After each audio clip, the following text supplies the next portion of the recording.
Alors, donc, avec Mathilde Panot, on est absolument ravis de vous recevoir. Donc, Samuel Leray, vous êtes responsable environnement et mondialisation à la FNH et ancienne Fondation Nicolas Hulot, mais qui s'appelle maintenant Fondation Nature.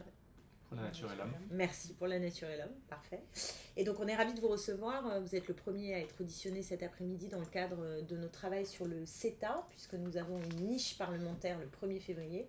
Et donc tout l'enjeu, c'est pour nous d'avoir une proposition de loi à soumettre à l'Assemblée nationale sur la question du CETA. Et donc pour affiner notre proposition, on a besoin voilà, d'auditionner un certain nombre de spécialistes, d'ONG, et comme nous nous sommes rencontrés notamment à l'occasion de cette concertation qui n'en était pas une avec le gouvernement, on est preneur de votre expertise. Je pense que tu as tout dit. Moi aussi, je me réjouis qu'on fasse cette audition. Et puis, du coup, si vous en êtes d'accord, on peut peut-être d'abord que vous nous donniez votre analyse générale sur le CETA. Et puis après, que nous, on complète avec des questions selon ce qu'on a envie de creuser. Sachant que pour la niche, l'idée sur laquelle on est parti pour l'instant, c'est d'avoir une loi qui demanderait un référendum sur la question du CETA. Donc ça, on pourra en discuter aussi sur la forme que ça devrait prendre. Très bien.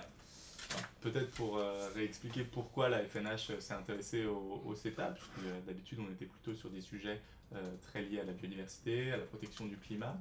En fait, c'est suite à l'accord de Paris. On a suivi les négociations de la COP 21 et on s'est rendu compte qu'il y avait un trou dans la raquette. Ce trou, c'est toutes les questions commerciales justement. On s'est rendu compte que on était très loin du compte, même si les États respectaient leurs engagements de baisse d'émissions de gaz à effet de serre, on serait sur un réchauffement climatique à 3 degrés. Et depuis, les scientifiques nous ont donné raison, puisqu'on a vu lors de la COP 23 que cette différence entre les engagements, ce qui est écrit dans l'accord de Paris, et et les engagements qu'ont pris les États, il y a une différence. Ce qu'il faut bien garder à l'esprit, c'est que pendant les négociations de la COP 21,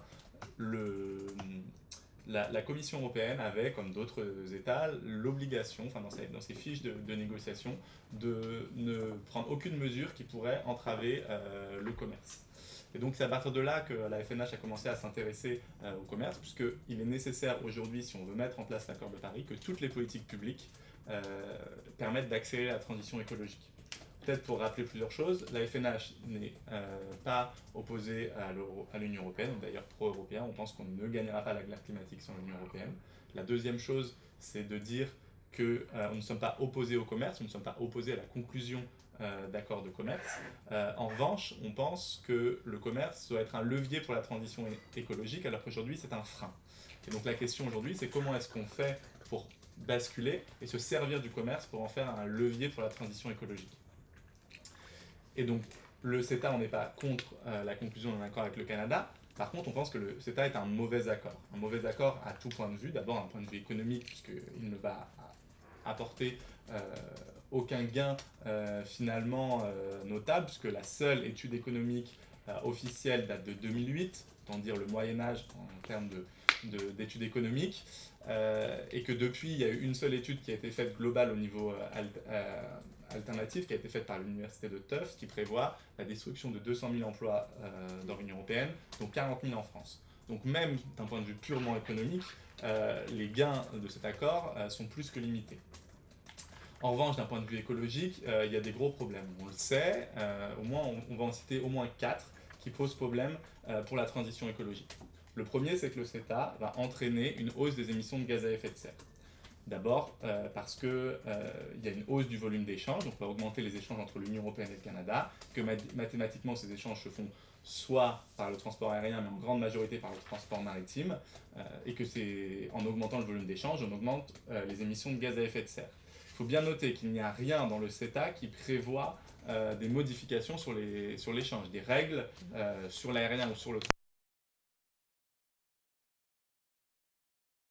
à effet de serre de ces secteurs-là, qui ne sont pas couverts sur l'accord de Paris, qui sont négociés dans des enceintes ailleurs, à l'OMI et à l'OACI, et où on est très loin d'aboutir à des accords. Aujourd'hui, on est encore par exemple à l'OMI, à l'Organisation maritime internationale, on en est encore à négocier de savoir comment est-ce qu'on fait un reporting, donc de comptabiliser les émissions de gaz à effet de serre. Donc c'est les négociations qui ont lieu en ce moment. On n'est pas du tout en train de négocier de comment est-ce qu'on les baisse. C'est pour ça que dans le CETA, on aurait pu se dire qu'entre deux parties plutôt progressistes sur le champ du climat, enfin en tout cas qui se disent progressistes, et on aurait pu imaginer qu'il y ait des règles, et là on a les solutions, on pourrait baisser la taille, agrandir la taille des bateaux, changer les types de carburant, voilà, et tout un tas de propositions qu'on pourrait mener sur le transport maritime qui aujourd'hui ne sont pas mis en place.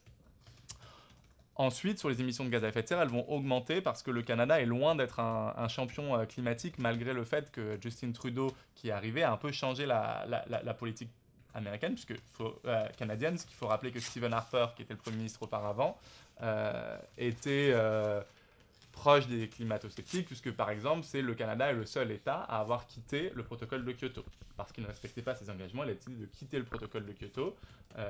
Et donc ça, c'est la politique canadienne. Ce qu'il faut rappeler, c'est que Justin Trudeau, quand il est arrivé au pouvoir, il n'a pas modifié l'engagement canadien qu'avait pris Stephen Harper de baisse des émissions de gaz à effet de serre.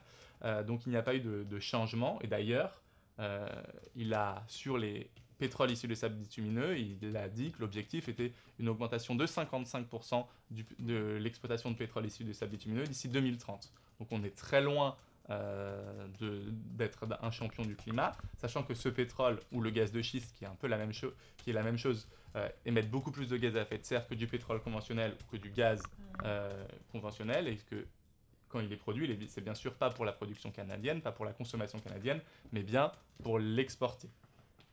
Donc ça, c'est les deux points on a une hausse des émissions de gaz à effet de serre. Le deuxième point, c'est sur l'agriculture. Le CETA est une catastrophe pour l'agriculture européenne. D'ailleurs, vous avez en France une unité du monde agricole contre cet accord.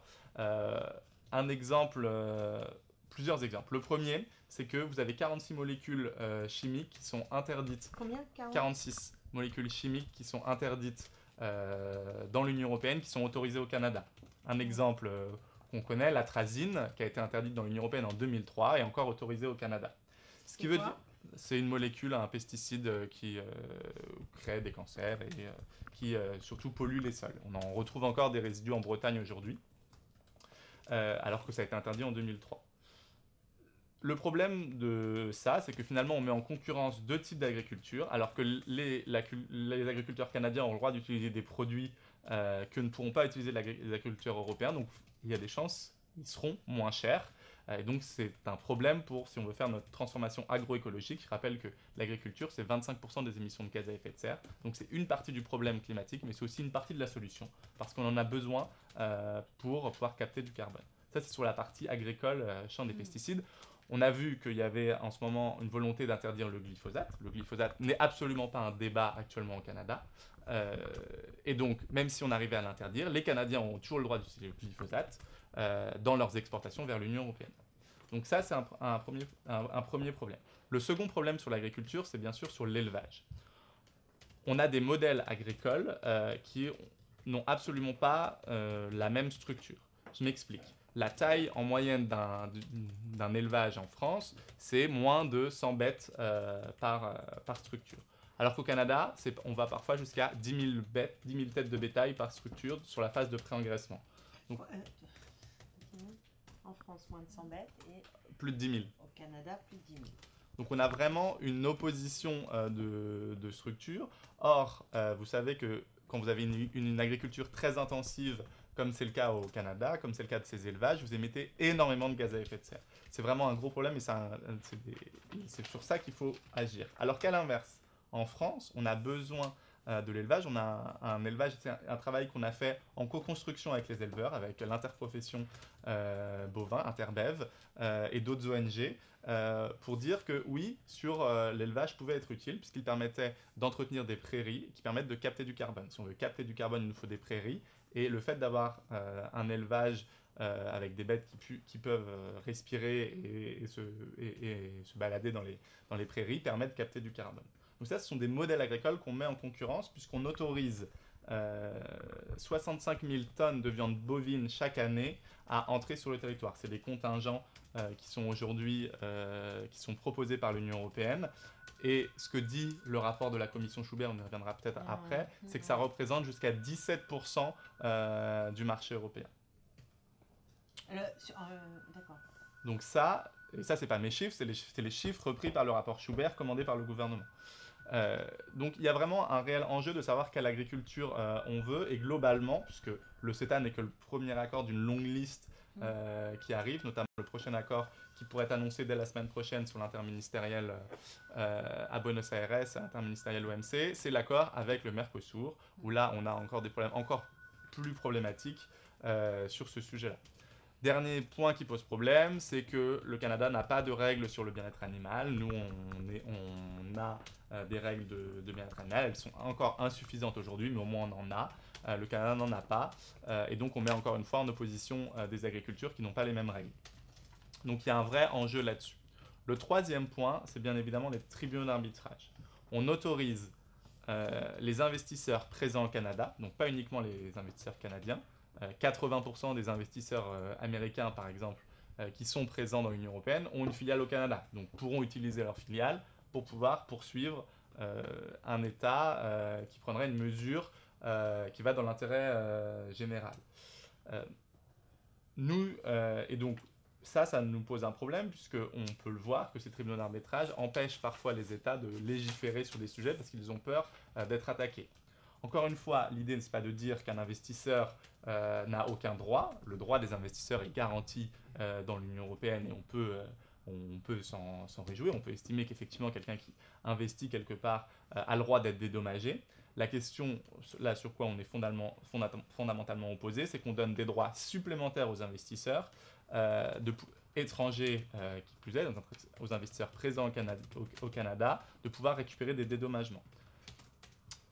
Pour être bien clair sur ce sujet-là, les tribunaux d'arbitrage n'ont pas le pouvoir d'interdire à un État de prendre une législation, mais ils peuvent les condamner à des forts dédommagements et intérêts. Un exemple très connu, puisque le Canada les entreprises canadiennes sont assez friandes de ce type d'accord, quand l'administration Obama décide d'abandonner le projet Keystone XL, qui est un projet d'oléoduc climaticide qui est censé permettre d'amener le pétrole issu du sable bitumineux canadien vers les États-Unis. Juste quelques mois avant la COP21, Barack Obama renonce à cet accord. Il est attaqué par l'entreprise TransCanada et on lui demande 15 milliards de dollars de dédommagements et intérêts. Donc voilà sur quoi donc, la remise en cause de la décision de Barack Obama n'est pas remise en cause, c'est-à-dire que la décision peut bien avoir lieu, mais si les États-Unis sont condamnés, ils devront payer 15 milliards de dollars.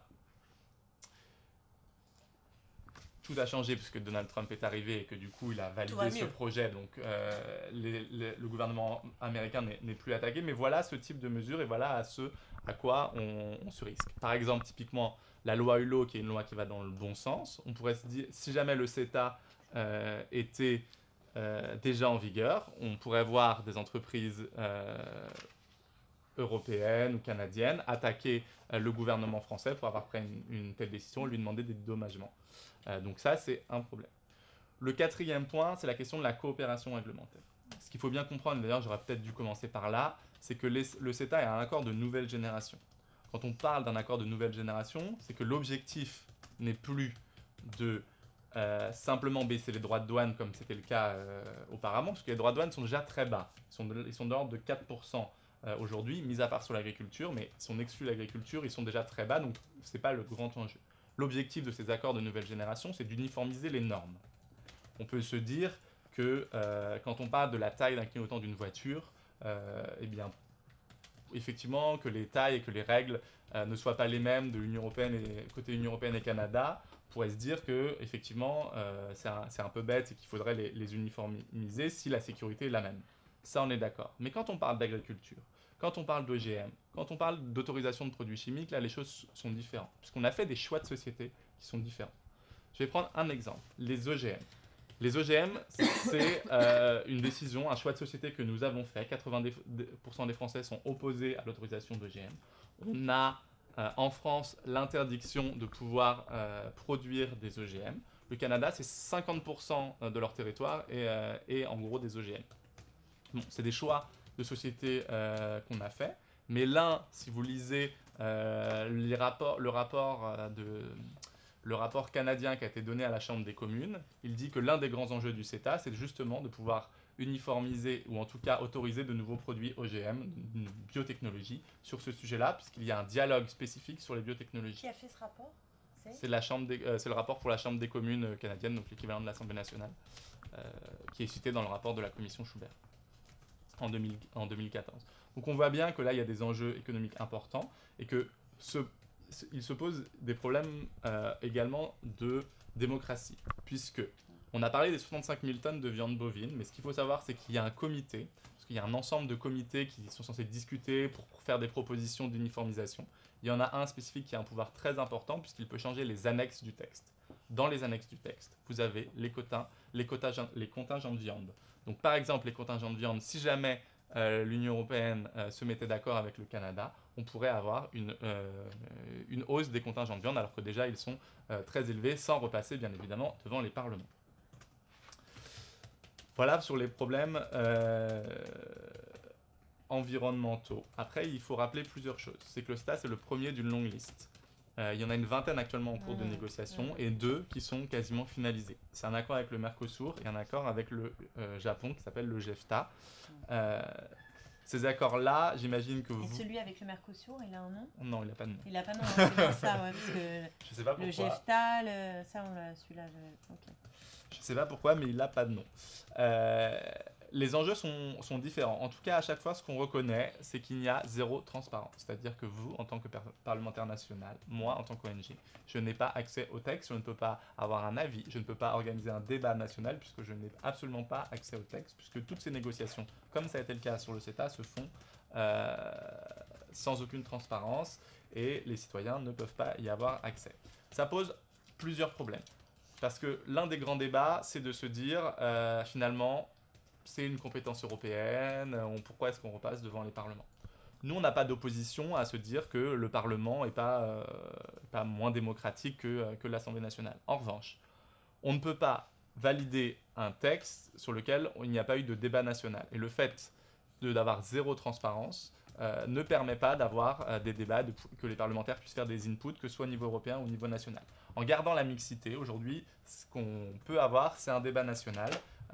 Et justement, il va y avoir un débat en France, puisque finalement l'Assemblée nationale pourra choisir de refuser ou pas ce texte.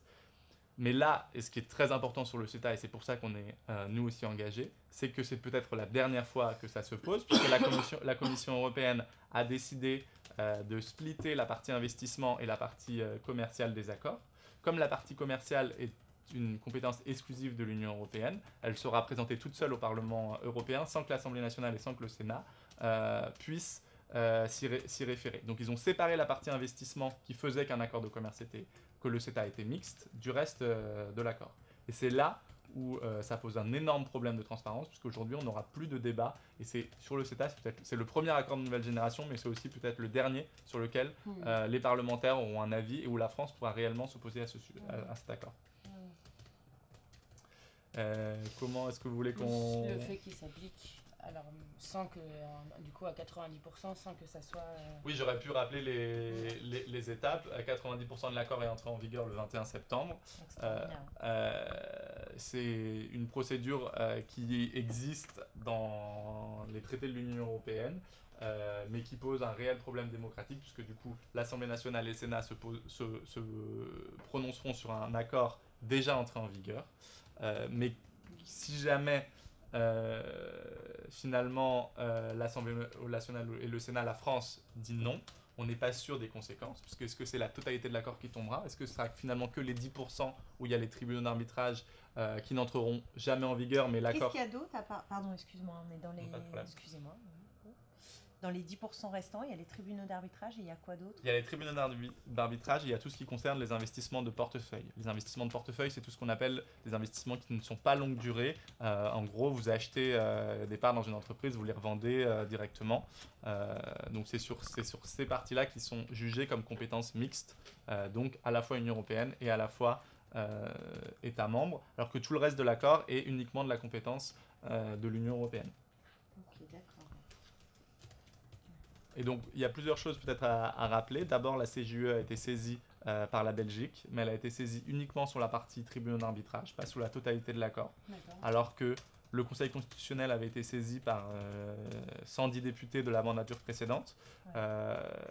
Et le Conseil constitutionnel avait dit que le STA était pas non contraire à la Constitution, mais qu'il y avait certains problèmes, et il avait renvoyé au juge européen.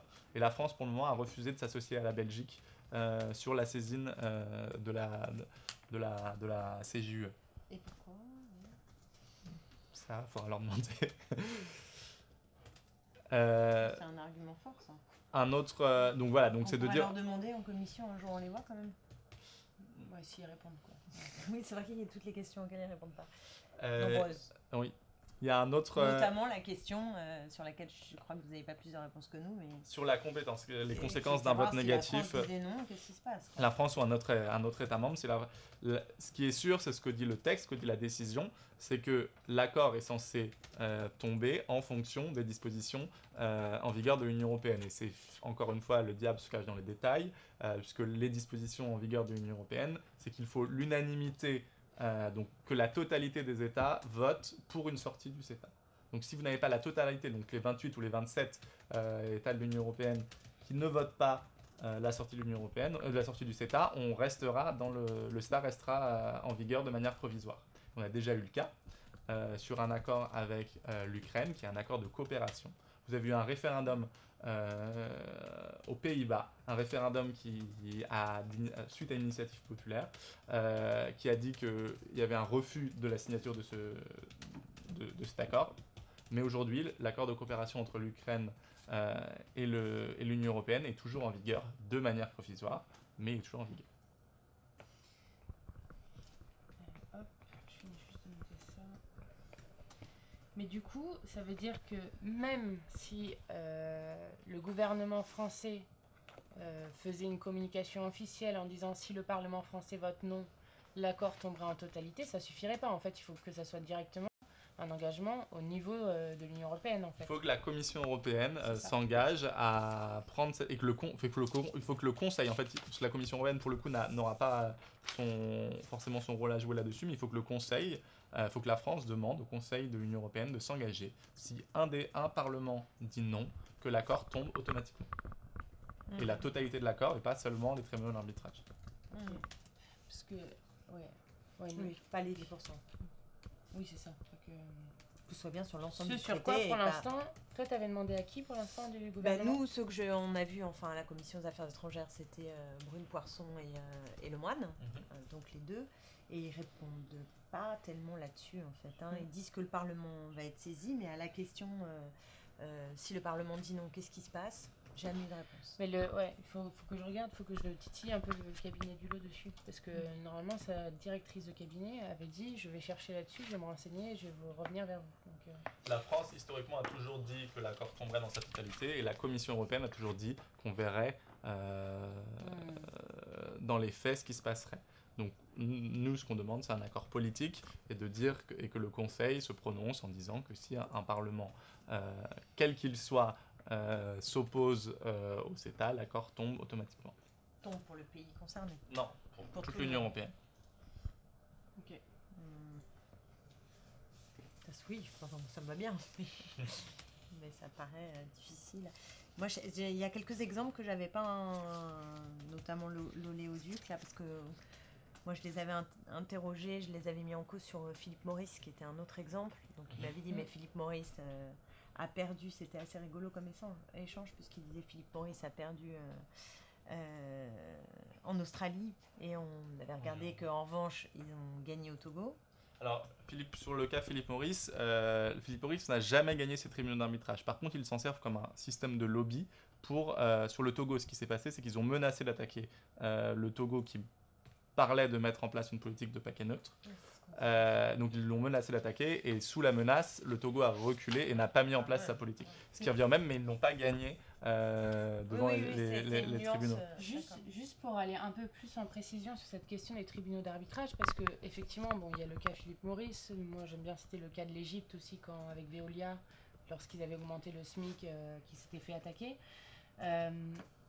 Parce que souvent, quand on parle de ça, on dit oui, mais ça existe déjà. Regardez la preuve, il y a déjà des États qui se font attaquer. Le CETA, en fait, ça augmente le risque de se faire attaquer ou c'est quoi l'argumentaire exact dessus? Alors, pour revenir sur peut-être l'historique de pourquoi est-ce que ces tribunaux d'arbitrage existent. En fait, au moment de la décolonisation, il y a certains États qui n'avaient pas des États de droit suffisants pour garantir les investissements.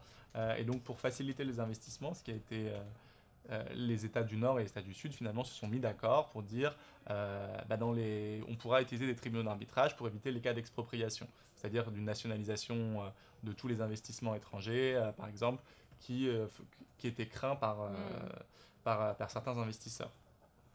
Donc la France a une centaine d'accords dans lesquels, notamment la plupart avec des pays africains, dans lesquels les tribunaux d'arbitrage, où il y a la possibilité de recourir à des tribunaux d'arbitrage. D'ores et déjà, quoi. D'ores et déjà. Mais c'est avec des États qui n'ont assez peu d'investissements, puisque les investissements africains en France sont finalement pas... Minime, hein. Ouais. Voilà, pas très important. Et l'idée, du coup, sur le CETA, c'était, voilà, ce sera la première fois qu'on a un accord avec un pays du G7, avec une puissance comme le Canada, et surtout qui a l'habitude d'utiliser, les entreprises canadiennes ont l'habitude d'utiliser, puisque dans l'ALENA, dans l'accord de commerce nord-américain entre le Canada, les États-Unis et le Mexique, c'est quelque chose qu'ils utilisent en permanence. Les entreprises canadiennes sont parmi les premières à recourir à ce type de moyens. Mais surtout sur ce sujet-là, parce que la réponse qu'on nous fait souvent, c'est qu'il y a eu une modification entre les tribunaux qui existent actuellement et le CETA. Alors il y a une modification, c'est vrai, mais c'est une modification qui va dans le bon sens en termes de procédure. C'est-à-dire que désormais, vous avez non plus des arbitres désignés au hasard, vous avez une liste de 15 arbitres. Vous avez une possibilité de faire appel, mais encore une fois, dans l'accord, ce n'est pas précisé comment fonctionnera l'appel.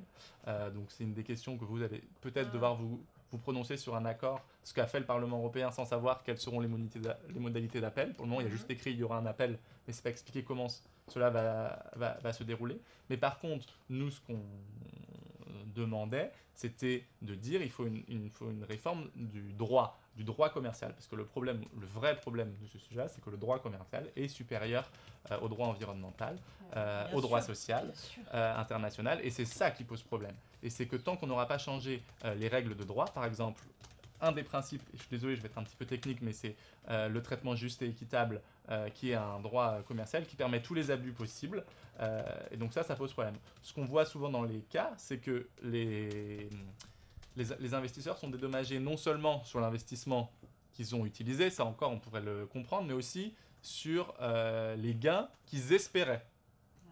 Sur les gains espérés, ils sont dédommagés, et c'est sur ça qu'ils demandent de l'argent. Et c'est ça qui pose fondamentalement problème, et c'est pour ça qu'il faut réformer ce droit. Mais je vous alerte quand même, puisque la Commission va encore plus loin, parce qu'elle est en train en ce moment de négocier un mandat de négociation pour une cour multilatérale d'investissement au niveau international, qui généraliserait ce type de tribunaux à l'ensemble du monde. C'est l'objectif de la Commission européenne. En ce moment, la Commission européenne est en train de demander le mandat de négociation. La France ne s'y oppose pas, et c'est là où je pense qu'il y a une nécessité de transparence, de pouvoir les interroger sur ce sujet-là, et de pouvoir remettre en cause ces choses-là. Un exemple, si la Cour multilatérale d'investissement se fait comme le veut la Commission européenne, actuellement on a en gros 20% des investissements directs à l'étranger qui sont couverts par les tribunaux d'arbitrage, on passerait à 80%. Donc le volume d'échange, le volume d'investissement sera beaucoup plus important, et donc les risques d'attaque, les risques de pression, de menaces d'attaque se feront de plus en plus fortes. Mais on est... Ah pardon, vas-y. Non, vas-y. Non, c'était une simple remarque que décidément le lien entre maintenant les objectifs environnementaux de protection de l'environnement sont contraires à cette folie commerciale. Alors nous, on a des propositions sur ce sujet-là. On a fait un ensemble de propositions, puisque dans l'ADN de la FNH est toujours de proposer. On l'a dit au début, on n'est pas opposé à la construction d'accords. Donc on a fait des propositions sur à quoi ressembleraient finalement des accords. Et une des mesures, c'est de mettre l'accord de Paris comme une condition dans ces accords-là. Je m'explique. L'idée, pour le moment, c'est de dire oui, l'accord de Paris c'est important, donc on va le citer. Le Canada et l'Union européenne, par exemple, s'engagent à respecter l'accord de Paris. Sauf que le problème, l'accord de Paris, comme il n'est pas réellement contraignant, cela n'engage à rien. Puisque si jamais le Canada sort de l'accord de Paris, si jamais il ne le respecte pas, il n'y aura pas de conséquences, ou l'Union européenne. Ce qu'on propose, nous, c'est de dire, ok, on sait que le commerce, on sait qu'un accord de commerce va augmenter les émissions de gaz à effet de serre. Nous, l'engagement commun au niveau international, c'est d'arriver à la neutralité carbone le plus rapidement possible et de limiter la hausse des températures bien en dessous de 2 degrés avec l'objectif de 1,5 degré. Chaque État, dans l'accord de Paris, prend des engagements de baisse d'émissions de gaz à effet de serre. C'est des engagements qui sont volontaires. On sait qu'il va falloir les relever, et c'est l'un des objectifs et ce qu'on pousse le gouvernement, c'est de pouvoir relever l'engagement européen de baisse d'émissions de gaz à effet de serre. Mais c'est de se dire, si le Canada ne respecte pas son engagement de baisse à effet de serre ou dévie sa trajectoire de baisse d'émissions de gaz à effet de serre, alors l'accord est suspendu. Si le Canada sort de l'accord de Paris, l'accord de commerce est suspendu.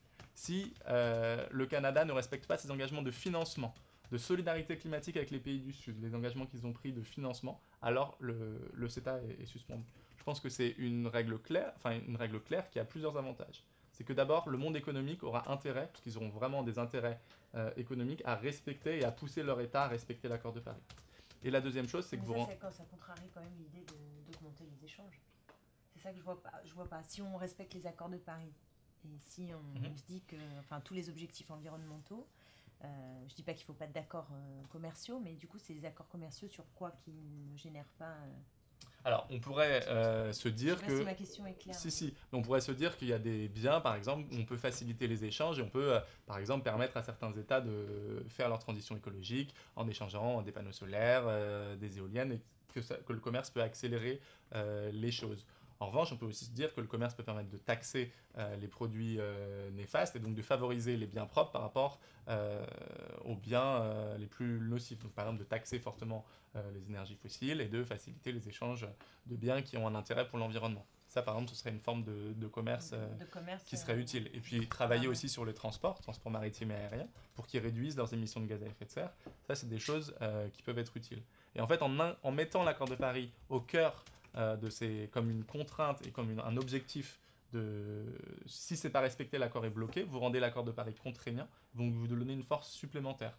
Donc ça, c'est une des propositions très concrètes qu'on porte. Il y a une autre proposition qu'on porte, qui a été reprise par le gouvernement, mais qui a été complètement visée de sa substance, c'est le veto climatique. L'idée, c'est de se dire, sur les tribunaux d'arbitrage, nous, on n'est pas favorable à les tribunaux d'arbitrage entre le Canada et l'Union européenne, on pense que c'est inutile. D'ailleurs, ça a été dit par la commission Schubert, ça a été dit même par l'étude développement durable qui date de 2011, de la commission européenne elle-même, que ce n'était pas utile. Donc ça, nous, on est contre. Mais s'il faut les garder, si le gouvernement veut absolument les garder, il faut protéger les lois qui visent à baisser les émissions de gaz à effet de serre. Et donc, ce serait de dire que dès qu'une multinationale, dès qu'un investisseur canadien veut attaquer un gouvernement qui prend une mesure qui vise à baisser les émissions de gaz à effet de serre, la plainte est irrecevable. Non, mais ouais, en fait, je pense que les questions de Clémentine, bon, moi j'avais aussi noté ça parce que je pense que si il y a une possibilité que le Parlement vote pas contre le CETA, si La République En Marche, parce qu'en fait, moi j'ai l'impression des auditions qu'on a fait qu'ils se dirigent plutôt vers quelque chose comme ça. C'est-à-dire de trouver des petits ajustements qui permettent de rendre ça un peu moins anti-écologique, un peu moins... avoir quelques protections. Vous, je comprends que vous êtes dans un rôle où vous essayez de pousser les choses. Nous, on est dans un rôle de mouvement politique qui, du coup, refuse ce type d'accord parce qu'on pense que c'est des accords qui augmentent les émissions de gaz à effet de serre du fait de l'augmentation des échanges, mais qui surtout attaquent la souveraineté des États à faire des choix, y compris si je reprends l'exemple de l'Égypte. Donc l'exemple de l'Égypte, je le réexplique. Donc c'est après ce qu'on a appelé les printemps arabes. Il y a eu une décision du pays d'augmenter le SMIC de, je crois, 42 € à 71 € par mois, l'équivalent d'euros. Et Veolia a attaqué pour la liberté d'entreprendre. Et en fait, du coup, un veto climatique n'arriverait pas à je sais pas. Le cas n'est pas terminé. Bah, voilà. Le cas n'est toujours en cours. Voilà. Mais du coup, un veto climatique, ça aiderait sur certaines choses, mais ça ne suffirait pas à faire en sorte que des cas comme ça ne puissent plus se reproduire. On est tout à fait d'accord sur les tribunaux d'arbitrage. Nous, ce qu'on dit, c'est qu'il n'en faudrait pas entre l'Union européenne et le Canada, et que si jamais on mettait en place, il faudrait protéger tous les politiques publiques. Donc là, on est d'accord et c'est absolument pas ce que j'ai dit. J'ai dit que si jamais on veut au moins protéger ces politiques publiques-là, parce que le gouvernement, ce qui n'est pas notre position, ne souhaite pas renégocier le texte, il faut au moins que ce soit bien fait et donc il faut pousser pour un veto climatique qui permette d'exclure à minima ces politiques publiques-là. Mais bien évidemment, nous, ce qu'on voudrait, c'est que toutes les politiques publiques d'intérêt général soient protégées. Un exemple également, parce que ce débat des tribunaux d'arbitrage n'est pas un débat franco-français, c'est un débat qui a lieu partout dans le monde. La Nouvelle-Zélande, par exemple, la nouvelle première ministre Nouvelle-Zélande vient de annoncer qu'elle souhaitait, dans le cadre du TPP, donc de l'accord transpacifique, donc où il y a des tribunaux d'arbitrage. Accord transpacifique, et donc c'est quoi le nom de l'accord? De quoi? Oui, avant. La Nouvelle-Zélande, la première ministre néo-zélandaise, a demandé de mettre une règle justement sur les tribunaux d'arbitrage pour dire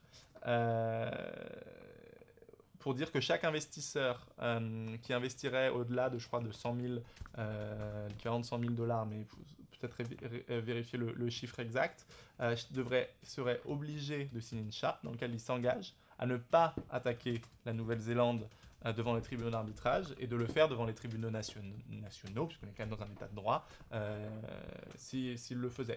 Donc ce débat-là, ce n'est pas un débat franco-français. La question des vétos climatiques, mais aussi sur toutes les politiques publiques, se pose partout dans le monde. L'Équateur, par exemple, la Cour constitutionnelle équatorienne a reconnu inconstitutionnel ces tribunaux d'arbitrage. Donc il y a un débat, il y a des États comme le Brésil qui ont toujours refusé d'avoir ce type de mécanisme. Donc c'est pas du tout un débat qui est centré sur la France.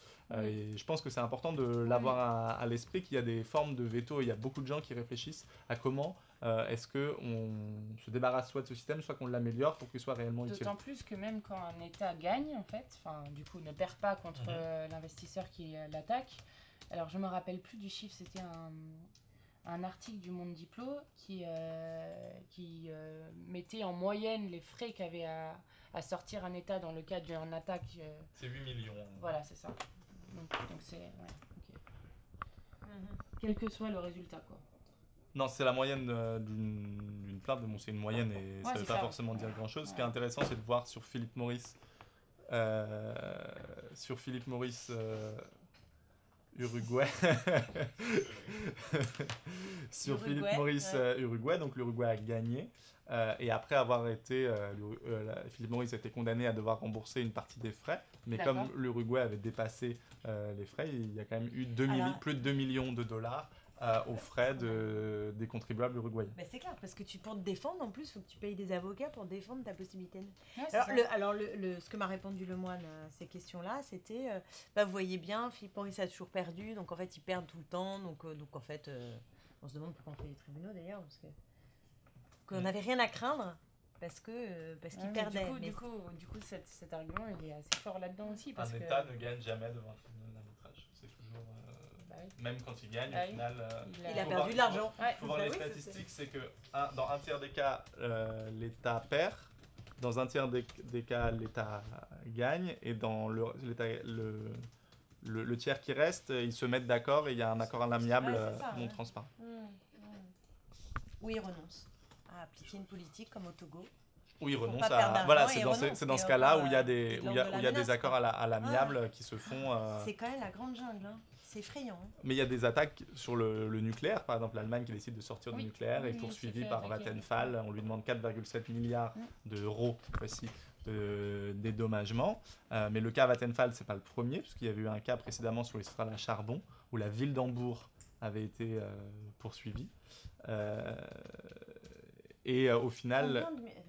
C'est incroyable tous ces cas. Et, il y a un endroit où vous avez une note qui récapitule là-dessus. Par hasard. Nous, on en a... 50 000, j'imagine, puis vous suivez hyper bien. On en a une, puis il y a des rapports qui ont été faits par d'autres organisations, je pourrais vous les transmettre sans problème, sur ces cas-là. Mais juste pour finir sur le premier cas Vattenfall, en fait, la ville d'Hambourg avait pris des règles pour limiter la pollution de centrales à charbon. Donc elles ont été attaquées. Et comme la ville d'Hambourg avait peur de perdre, ils se sont mis d'accord, ils ont abaissé un peu leur réforme. Non, mais parce que en fait, c'est ça qu'on voit tout le temps. Le cas de la loi hydrocarbures, c'est un très bon cas pour ça. Parce qu'on dit on va arrêter la recherche et l'exploitation des hydrocarbures d'ici 2040. En fait, en plus d'effectivement le fait que 3 jours avant, le CETA s'appliquait de manière provisoire, donc avec tous les problèmes que ça crée évidemment sur cette loi. Mais en plus de ça, ils ont fait des exceptions sur certains endroits et surtout, ils ne se sont pas attaqués au droit de suite, ce qui veut dire que concrètement, 3 jours avant de voter la première lecture du texte, Nicolas Hulot a permis qu'un permis en Guyane, un permis de recherche, soit prolongé de 10 ans. Or, un permis de recherche de 10 ans, derrière, ça donne suite à une concession de 25 ans qui est renouvelable une fois automatiquement. Donc on est déjà sur des dates qui vont jusqu'à 2070 en fait, pour certains des permis. Alors ça veut dire que, et en fait ce qu'ils nous répondaient tout le temps, c'est que si on s'attaque au permis antérieur ou si on s'attaque au droit de suite, de toute façon le Conseil constitutionnel va casser le texte. Parce qu'aujourd'hui, on ne peut pas faire primer, c'est exactement ce que vous disiez tout à l'heure, on ne peut pas faire primer l'intérêt général ou en tout cas des lois écologiques sur le droit commercial. D'où l'intérêt de mettre l'accord de Paris dans cet accord-là pour qu'il y ait une contrainte et que si un État ne respecte pas ses engagements,